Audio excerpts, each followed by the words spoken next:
Thank you, Brendan. Thank you for inviting me. And I'm going to give you a bit of background on Ushahidi and how it came about, and also some of the lessons learned and our way forward. So Ushahidi is about bringing together mobile and crisis reporting and geolocating it on a map. It all started in January of 2008 when there was violence in Kenya, when there was a contentious election where the incumbent president was hurriedly sworn in, and there were problems with the elections. It wasn't clear who won, and there was spontaneous violence starting from around the 29th all the way through the month of January and February, up until Kofi Annan came and organized for a coalition government that currently is running the country. At the time, the spark for the project was started by a fellow blogger, Oreokolo.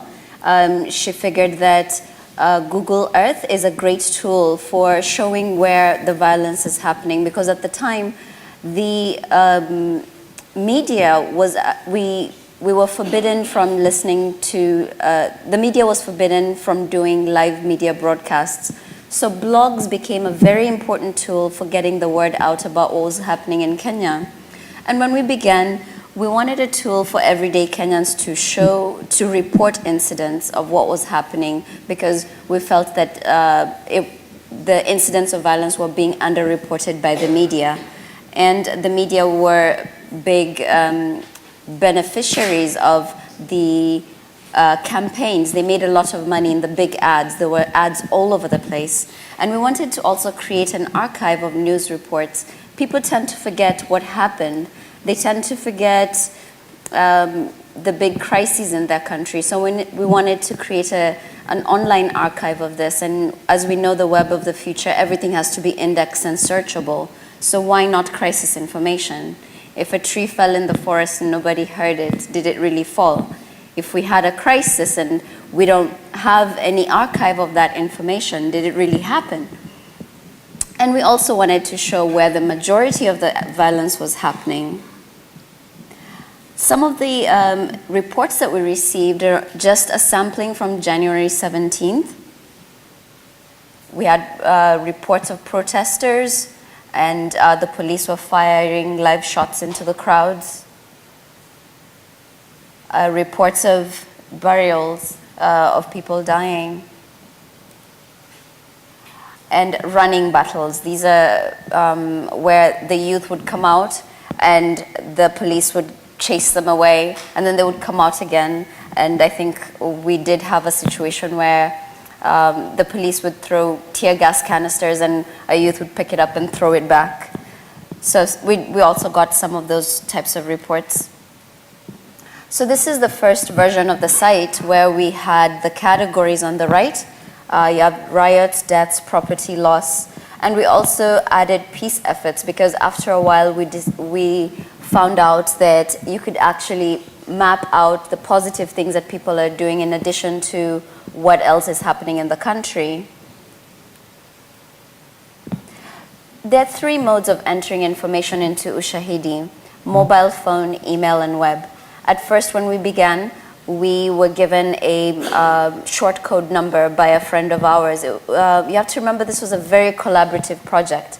So Ori and I were in Kenya. We were entering the reports of first-hand information that we were getting. David Kobia was based in the US, and he's the one who made the initial site. And we were also getting reports via email, and we entered them also into the website. And at that time, it was very manual.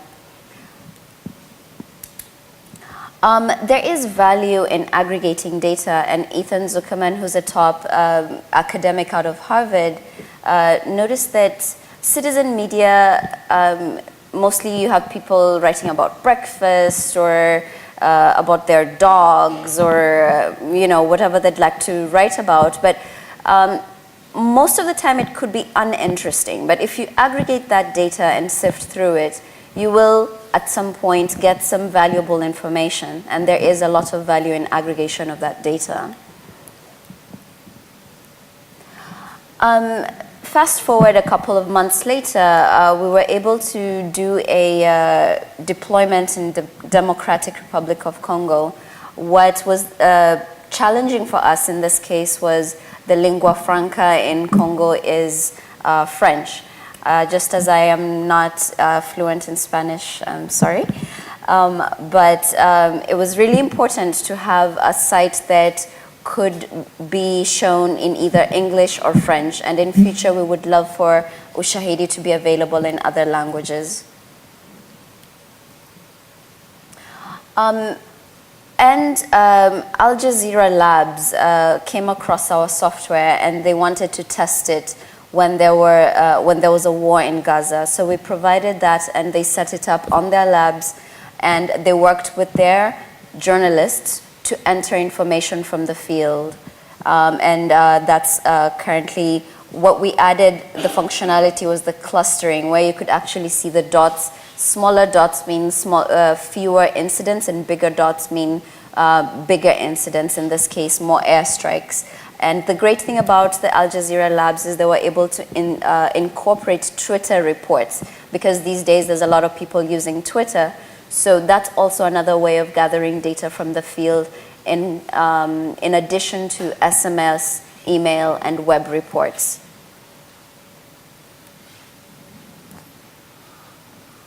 I think it's missing a few slides, I'm sorry.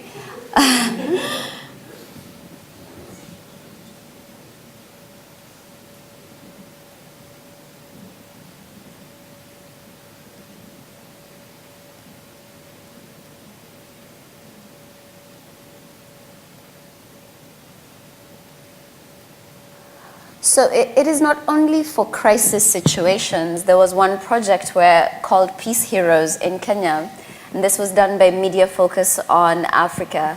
And they wanted to know who were the people who were doing good things during the crisis situation.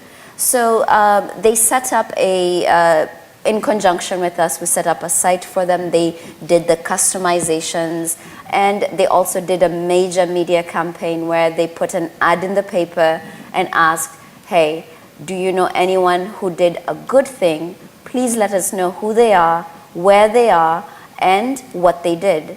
And what happened is we were able to get information from all over the country about all these amazing people who were able to turn away from the violence and do something positive, or provide shelter to the people who are suffering at the time. So this is a very interesting example of what can be done using mapping software in a non-crisis situation, but also for media outreach. So some of the historical benchmarks, most notably, the funding came later. At the beginning, it was all volunteer. We all just put in our time and we all had other jobs, and we just came together and did whatever we could to do something for the country at the time, because it was really terrible at the time.